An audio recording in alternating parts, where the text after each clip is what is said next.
الحمد للہ رب العالمین والصلاة والسلام علی سید المرسلین اما بعد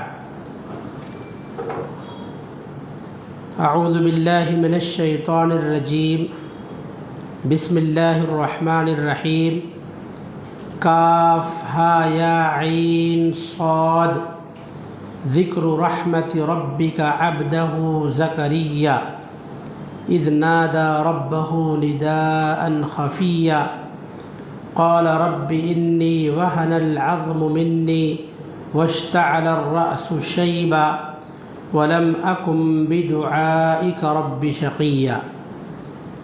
محترم حضرات و معزز خواتین، آج کے درس میں انشاءاللہ سورہ مریم سے متعلق کچھ اہم باتیں آپ کے سامنے بیان کی جائیں گی۔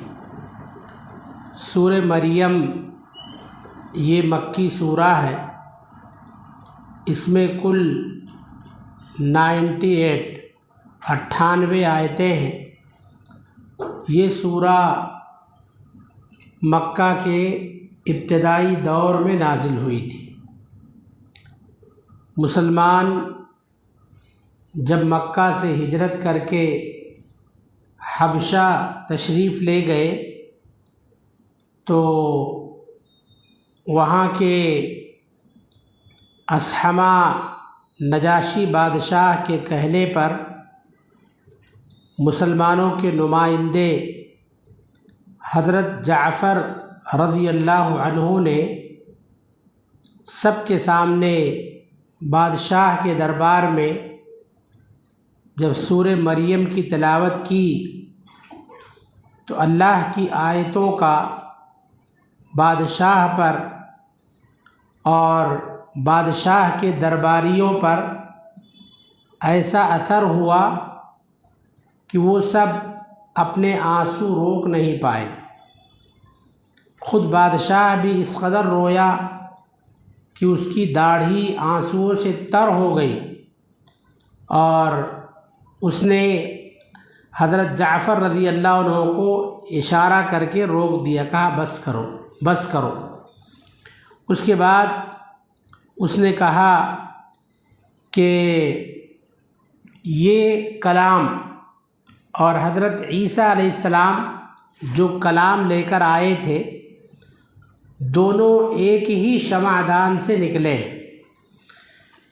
اس بادشاہ نے زمین سے تنکا اٹھایا اور کہا کہ اس کلام میں یعنی قرآن مجید میں حضرت عیسیٰ علیہ السلام کی جو حقیقت بیان کی گئی ہے، حضرت عیسیٰ علیہ السلام اس تنکے کے برابر بھی اس حقیقت سے بڑھ کر نہیں، یعنی ان کے تعلق سے جو حقیقت بیان کی گئی ہے وہ بالکل سچی اور برحق حقیقت ہے۔ تو آپ دیکھیں اس سورہ مریم کا نجاشی بادشاہ اور اس کے ساتھیوں پر کیسا اثر ہوا، اور پھر ایک زمانہ آیا کہ اللہ کے فضل و کرم سے نجاشی بادشاہ جو ہے مسلمان ہو گیا۔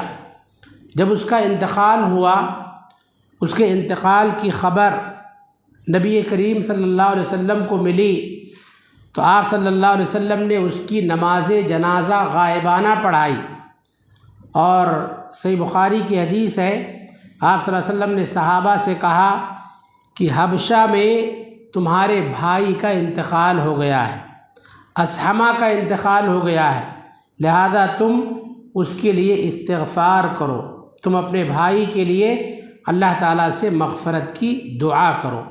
تو ہم اور آپ اندازہ لگا سکتے ہیں کہ یہ سورہ مریم کس قدر اہم اور کس قدر جامع سورہ ہے۔ اللہ تعالیٰ نے اس سورہ کے اندر حضرت عیسیٰ علیہ السلام کی حقیقت کو بیان کیا ہے۔ دیکھیں عیسیٰ علیہ السلام کا تفصیلی تذکرہ یہاں بھی ہے اور سورہ آل عمران میں بھی ہے۔ عمران انبیاء علیہم السلام کے خاندانوں میں دو عمران بہت مشہور ہوئے ہیں۔ ایک حضرت موسیٰ علیہ السلام کے والد، ان کا نام بھی عمران تھا، اور دوسرے عیسیٰ علیہ السلام کے نانا مریم کے والد، ان کا نام بھی عمران تھا، اور مریم کی والدہ کا نام حنا تھا۔ جب مریم پیٹ میں تھی تو مریم کی والدہ حنا بنت فاقوس نے منت مانی کہ اللہ تعالیٰ اگر مجھے بیٹا دیا تو میں اس بیٹے کو تیرے گھر کی خدمت کے لیے وقف کر دوں گی، بیت المقدس مسجد اقصیٰ کی خدمت کے لیے وقف کر دوں گی۔ اور آپ کو معلوم ہونا چاہیے عمران مریم کے والد بیت المقدس کے مسجد اقصیٰ کے پیش امام تھے، ان کا انتقال ہو گیا۔ تو جب مریم پیٹ میں تھی تو والدہ نے منت مانی کہ اگر اللہ نے مجھے لڑکا دیا تو میں اس کو اللہ کے گھر کی خدمت کے لیے وقف کر دوں گی۔ مگر جب پیدائش ہوئی تو بچی کی پیدائش ہوئی، والدہ نے تعجب کا اظہار کیا۔ اللہ تعالیٰ نے انہیں تسلی دیا اور بتایا کہ اللہ تعالیٰ بچی سے بھی وہ خدمت لے سکتا ہے۔ آگے جو ہے اللہ تعالیٰ نے تفصیل بیان فرمایا ہے۔ حضرت مریم علیہ السلام جب تھوڑی سمجھدار ہوئیں تو ان کو اللہ کے گھر میں مسجد اقصیٰ میں رکھ دیا گیا، اور ان کی کفالت کی ذمہ داری انہی کے خالو حضرت زکریا علیہ السلام کو ملی۔ زکریا علیہ السلام اس وقت کے پیغمبر تھے اور رشتے میں مریم علیہ السلام کے خالو تھے، سب سے زیادہ معتبر اور بھروسے مند آدمی تھے، اور وہ اس وقت حضرت مریم کی مادی ضروریات اور علمی و اخلاقی تربیت کا صحیح اہتمام کر سکتے تھے، اس لیے یہ ذمہ داری، کفالت کی ذمہ داری حضرت زکریا علیہ السلام کو ملی۔ ایک مرتبہ زکریا علیہ السلام محراب میں داخل ہوئے تو دیکھا بے موسم پھل ہے۔ دیکھ کر ان کو تعجب ہوا، کہا یا مریم انا لکی ھذا، اے مریم یہ پھل تمہارے پاس کہاں سے آیا؟ قالت ہوا من عند اللہ۔ ان کو تعجب کیوں ہوا؟ تعجب اس لیے ہوا کہ لا کر دینے والا تو میں ہوں، میں نے لا کر دیا نہیں، اور میرے علاوہ یہاں کسی اور کا آنا جانا نہیں ہے، پھر یہ پھل تمہارے پاس کہاں سے آیا؟ تو مریم علیہ السلام نے کہا من عند اللہ، یہ اللہ کی جانب سے آیا ہے۔ ان اللہ یرزق من یشاء بغیر حساب، اللہ جسے چاہتا ہے بے حساب رزق عطا فرماتا ہے۔ جب زکریا علیہ السلام نے دیکھا کہ مریم کو اللہ تعالیٰ نے بے موسم پھل عطا کیا ہے تو انہیں امید بڑھ گئی، اور فوراً انہوں نے غور کرنا شروع کر دیا کہ جو اللہ بنا موسم کے پھل دے سکتا ہے وہ اللہ بڑھاپے میں اولاد بھی دے سکتا ہے۔ اسی وقت دعا کے لیے ہاتھ اٹھ گئے۔ ہنالک دعا زکریا ربہ قال رب هب لي من لدنك ذرية طيبة انك سمیع الدعاء۔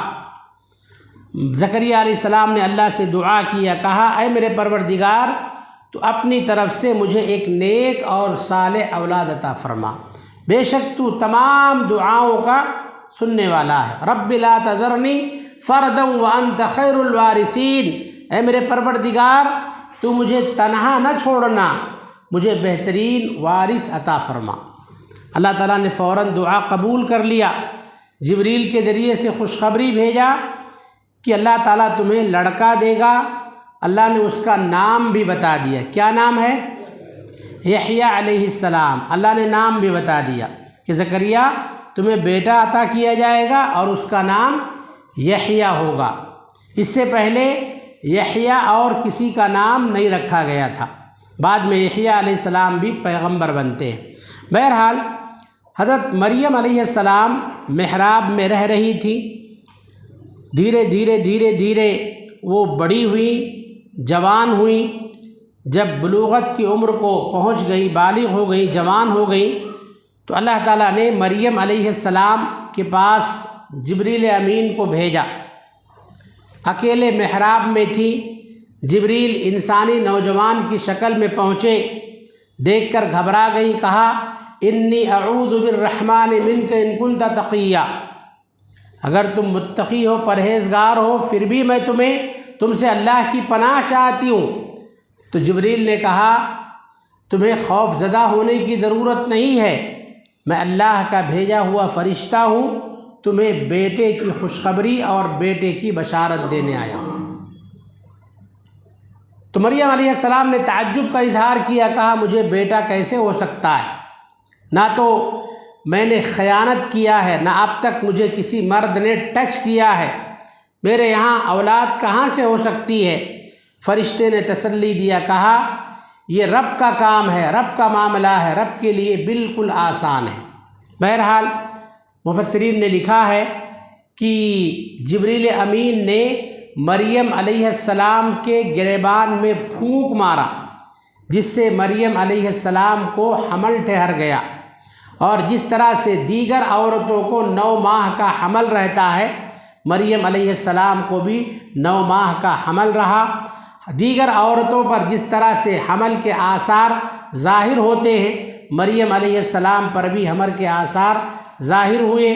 9 ماہ کے بعد مریم علیہ السلام کے بطن سے اللہ رب العالمین نے حضرت عیسیٰ علیہ السلام کو پیدا فرمایا، اور عیسیٰ علیہ السلام کو پیدا فرما کر اللہ رب العالمین نے انسانوں کی تخلیق کا چوتھا طریقہ مکمل کر دیا۔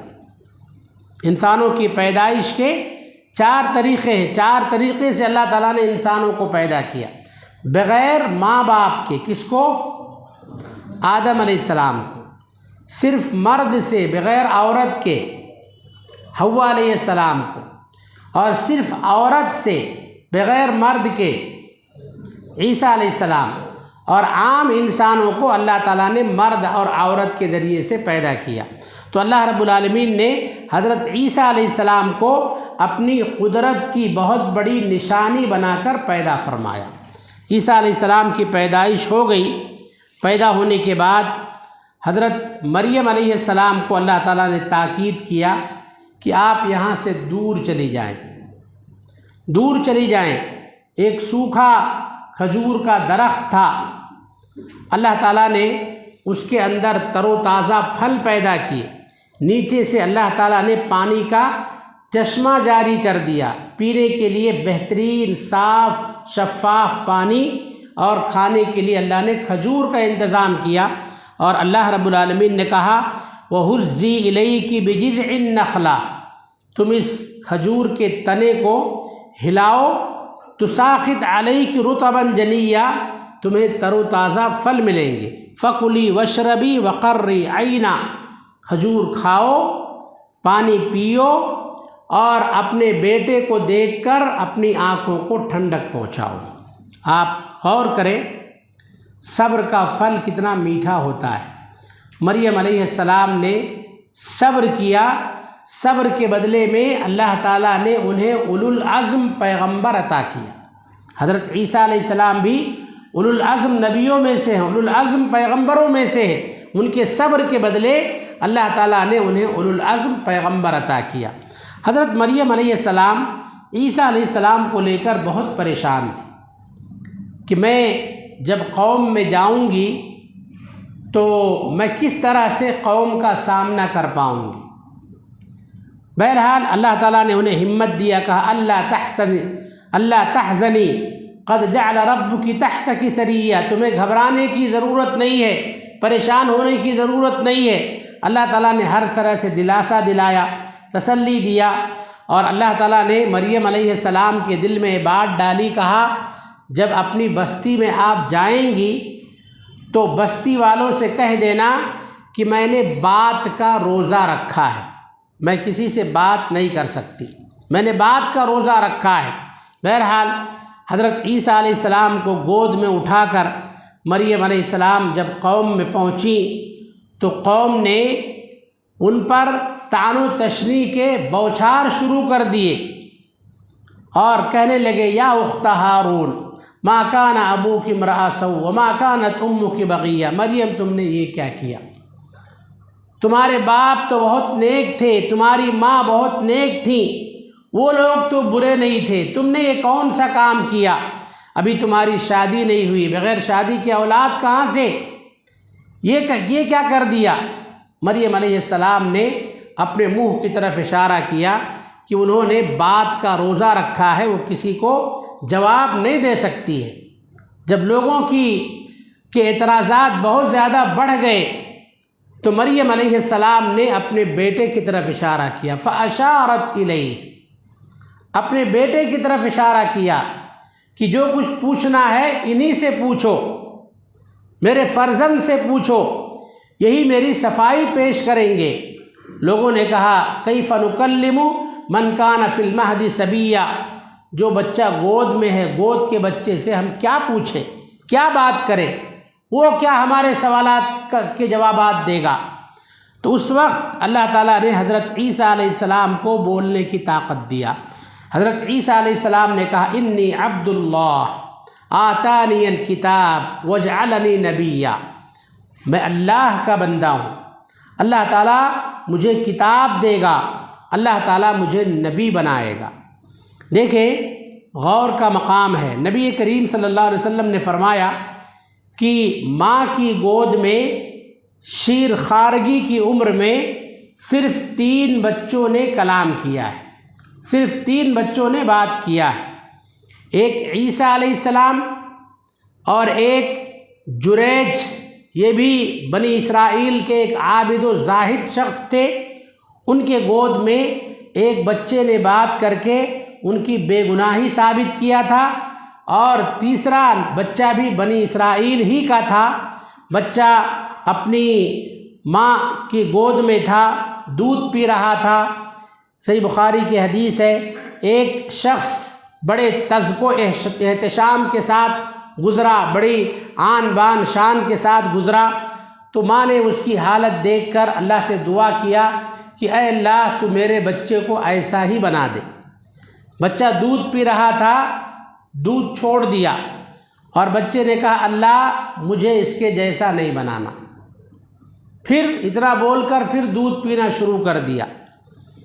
تھوڑی دیر کے بعد ایک عورت جس کو لوگ گھسیٹ رہے تھے، کسی گھر میں خادمہ تھی، اس کو مار رہے تھے اور لوگ اس کو برا بھلا کہہ رہے تھے اور کہہ رہے تھے کہ تو نے چوری کیا ہے، تو نے چوری کیا ہے، مگر وہ عورت کہہ رہی تھی میں نے چوری نہیں کیا ہے۔ تو اس کی حالت دیکھ کر ماں نے اپنے بچے کے لیے دعا کیا، کہا اللہ میرے بچے کو اس جیسا نہیں بنانا، بڑی بری حالت ہے بیچاری کی، اللہ تعالیٰ میرے بچے کو اس جیسا نہیں بنانا۔ بچے نے دودھ چھوڑ دیا، دودھ پی رہا تھا، دودھ پینا چھوڑ دیا اور اللہ سے دعا کیا، کہا اللہ تعالیٰ تو مجھے اس جیسا ہی بنانا، اس عورت کے جیسا ہی بنانا۔ اب ماں نے بچے سے سوال کیا، چھوٹا بچہ، دودھ پیتا بچہ، ماں اور بچہ آپس میں گفتگو کر رہے ہیں، ماں کہہ رہی ہے بیٹا جب میں نے اس نوجوان کے جیسا بنانے کے لیے رب سے کہا تو نے کہا اس جیسا نہیں بنانا، اس عورت کے جیسا نہیں بنانا، تو نے کہا اللہ مجھے اس کے جیسا ہی بنانا، آخر تو نے ایسا کیوں کہا؟ تو بچے نے اس کا جواب دیا، کہا امی جان وہ آدمی جو ابھی یہاں سے گزرا ہے آن بان شان والا، وہ آدمی بڑا مغرور ہے، بڑا گھمنڈی ہے اور بہت زیادہ فخر و غرور کرنے والا ہے، اترا کر چلنے والا ہے، اس لیے میں نے اللہ سے دعا کیا اللہ مجھے اس کے جیسا نہیں بنانا۔ اور یہ عورت جس کو لوگ گھسیٹ رہے تھے، مار رہے تھے، برا بھلا کہہ رہے تھے تو نے چوری کیا، یہ خادمہ عورت تھی، اس کا کوئی جرم نہیں تھا، اس کے اوپر لوگ جھوٹا الزام لگا رہے تھے، غریب ہونے کی وجہ سے اس پر ظلم کر رہے تھے اور مجبور ہونے کی وجہ سے وہ کسی کو جواب نہیں دے پا رہی تھی۔ یہ بالکل صاف ستھری سچی اور پاکیزہ عورت ہے، اس لیے میں نے کہا اللہ تو مجھے اس عورت کے جیسا ہی بنانا۔ تو اللہ کے نبی صلی اللہ علیہ وسلم فرماتے ہیں کہ اس بچے نے بھی ماں کے گہوارے میں، ماں کے گود میں کلام کیا، اور یہ تینوں کے تینوں بچوں کا تعلق بنی اسرائیل سے ہے۔ تینوں بچوں نے ماں کے گود میں کلام کیا۔ اس کے علاوہ اور جن بچوں کے بات کرنے کا تذکرہ ملتا ہے تو وہ الگ مسائل ہیں، انشاءاللہ کبھی وقت رہا تو ہم اس کی وضاحت کریں گے۔ دیکھیے، ان بچوں میں حضرت یوسف علیہ السلام کی بے گناہی جب ثابت ہوتی ہے کرتے کو دیکھ کر ان کی جو بے گناہی ثابت ہوتی ہے، تو اس بارے میں بھی لوگ بیان کرتے ہیں کہ ان کی بے گناہی کی شہادت دینے والا ایک بچہ ہی تھا، جو شیر خوار بچہ تھا، دودھ پیتا بچہ تھا۔ اس نے عیسیٰ علیہ السلام کی بے گناہی ثابت کیا، اس نے گواہی دیا، جس کی وجہ سے یوسف علیہ السلام کی بے گناہی ثابت ہوئی۔ مفسرین نے لکھا ہے کہ وہ بچہ نہیں تھا بلکہ داڑھی والا کوئی بزرگ شخص تھا، اور اس کا تعلق زلیخا کے خاندان سے ہی تھا، زلیخا کے خاندان کا آدمی تھا۔ اسی طرح سے سورہ بروج کے اندر اصحاب الاخدود کے قصے میں بھی ایک بچے کے بات کرنے کا تذکرہ ملتا ہے۔ واقعے کے بالکل آخر میں ماں اپنے بچے کو گود میں لیے ہے، ماں مومنہ ہے، اور وہ چاہ رہی ہے کہ بچے کو لے کر آگ میں کود جائیں، اپنے ایمان کو بچائیں۔ جب ماں آگ کے قریب پہنچی، بچے کی صورت، بچے کی شکل دیکھ کر پیچھے ہٹ گئی، تو اللہ تعالیٰ نے بچے کو بولنے کی طاقت دیا۔ بچے نے کہا، امی جان تم میری فکر نہ کرو، اللہ کا نام لے کر آگ میں کود جاؤ۔ تو اس بچے نے بھی بات کیا۔ محدثین نے لکھا ہے کہ وہ بچہ بات چیت کرنے والا بچہ تھا، بول سکتا تھا، بات کر سکتا تھا، مگر وہ اس عمر میں اس نے جو بڑی بات کیا، عام طور پر اس عمر کے بچے اتنی بڑی بڑی باتیں نہیں کرتے ہیں۔ تو گہوارے میں ماں کے گود میں دودھ پینے کی عمر میں صرف 3 بچوں نے کلام کیا، جن کا میں نے تذکرہ کیا ہے۔ انہی میں سے ایک حضرت عیسیٰ علیہ السلام بھی ہے۔ حضرت عیسیٰ علیہ السلام نے ماں کے گود میں کلام کر کے، بات کر کے ماں کی بے گناہی کو ثابت کیا، اور اپنے تعلق سے تقریباً 8 باتیں بتائیں۔ اللہ تعالیٰ نے سورہ مریم میں تفصیل کے ساتھ ان باتوں کا تذکرہ کیا ہے۔ تو سورہ مریم اس اعتبار سے بڑی اہم سورہ ہے، اور اس سورہ کے اندر مذہب عیسائیت کا زبردست رد ہے، اس مذہب کی زبردست تردید کی گئی ہے۔ لہذا اس اعتبار سے یہ سورہ ہمارے لیے بڑی نفع بخش سورہ ہے، بڑی اہم سورہ ہے۔ تو اس حساب سے ہمیں اس سورہ کا مطالعہ کرنا چاہیے۔ اس سورہ میں اس کے بعد حضرت ابراہیم علیہ السلام اور ان کے والد کا بھی قصہ بیان کیا گیا ہے۔ ابراہیم علیہ السلام اپنے مشرک باپ کو کس طرح سے اسلام کی دعوت دیتے ہیں، اللہ تعالیٰ نے اس کو بڑی تفصیل کے ساتھ بیان فرمایا ہے۔ اس کے علاوہ اور دیگر مسائل بھی اللہ رب العالمین نے بیان فرمائے ہیں۔ تو ہر اعتبار سے بڑی جامع سورہ ہے، معنی اور مفہوم کے ساتھ ہمیں اس سورہ کو پڑھنا چاہیے۔ اللہ رب العالمین سے دعا ہے کہ رب العالمین ہم تمام لوگوں کو ان باتوں پر کما حقہ عمل پیرا ہونے کی توفیق عطا فرمائے۔ رب العالمین جو حقائق بیان کیے گئے ہیں، ان حقائق پر ہم سب کو کما حقہ ایمان رکھنے کی توفیق عطا فرمائے، اور رب العالمین سماج میں، معاشرے میں جو عقائد کے فساد اور بگاڑ پھیلے ہوئے ہیں، ایسے تمام عقائد کے فساد اور بگاڑ سے اللہ تعالی ہم تمام لوگوں کی حفاظت فرمائے۔ رب العالمین مرتے دم تک ہمیں خالص دین اسلام پر قائم و دائم رہنے کی توفیق عطا فرمائے۔ آمین ثم آمین، وآخر دعوانا ان الحمد للہ رب العالمین۔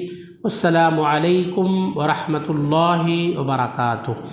سبحانک اللہم وبحمدک، اشہد ان لا الہ الا انت، استغفرک واتوب الیک۔